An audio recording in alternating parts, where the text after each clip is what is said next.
Thank you, Elaine. Thank you for being here this afternoon, and I want to thank Elaine for her leadership on this issue. It's a personal one for me as a veteran of the Marine Corps. I think when you consider about 2 million men and women serve our country in the armed services, most of the 300 million Americans have no idea what the conditions they live under. They don't know what it's like to live in a room with 80 men, to shower, to sleep with, and do everything in the same room under the watchful eye, at least in the beginning years, of a senior NCO.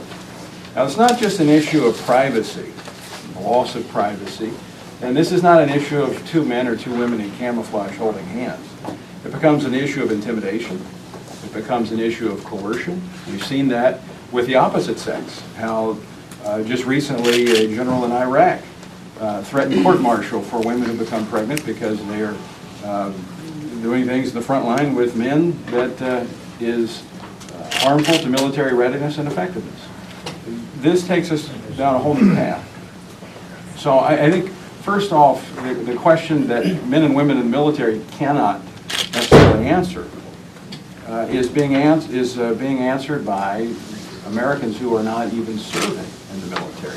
When we look at these polling data of 60% of Americans or whatever say they think homosexuals should be able to serve openly in the military.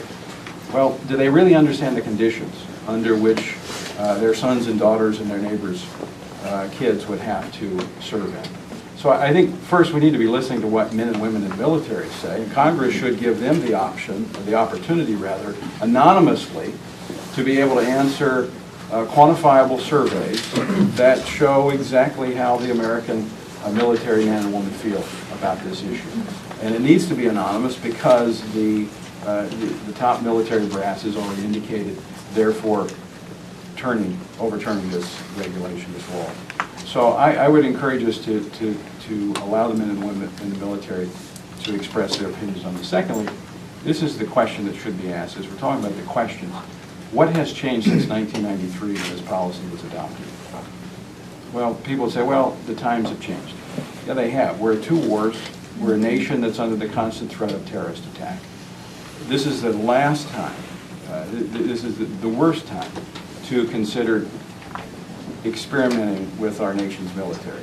So as a veteran of the Marine Corps, I would ask Americans to be mindful of those men and women who serve in our country's service and consider them in terms of what the impact would be upon them, their families, and their children in overturning this policy.